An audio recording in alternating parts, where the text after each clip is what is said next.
একটি মোরগের কাহিনী। সুকান্ত ভট্টাচার্য।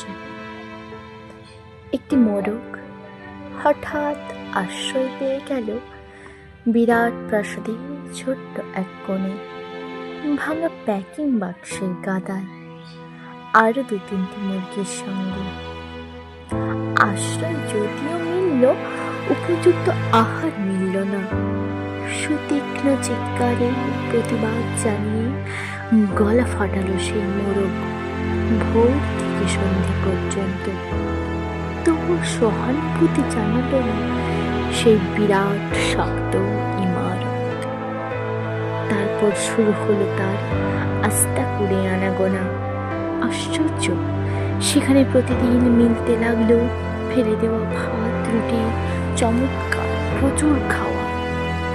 তারপর এক সময় আস্ত কুড়েও এলো অংশীদার, ময়লা ছেঁড়া ন্যাকড়া পরা 2-3টি মানুষ। কাজেই দুর্বলতর মোরগের খাবার গেল বন্ধ হয়ে।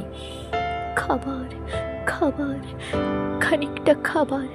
অসহায় মোরগ খাবারের সন্ধানে বারবার চেষ্টা করল প্রাসাদে ঢুকতে। প্রত্যেকবার এসে তাড়া খেল প্রচণ্ড।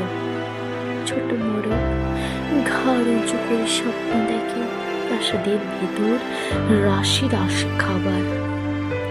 তারপর সত্যি সে একদিন প্রাসাদে ঢুকতে পেল। একেবারে সোজা চলে এলো ধবধবে সাদা দামি কাপড়ে ঢাকা খাবার টেবিলে। অবশ্য খাবার খেতে নয়, খাবার হিসেবে।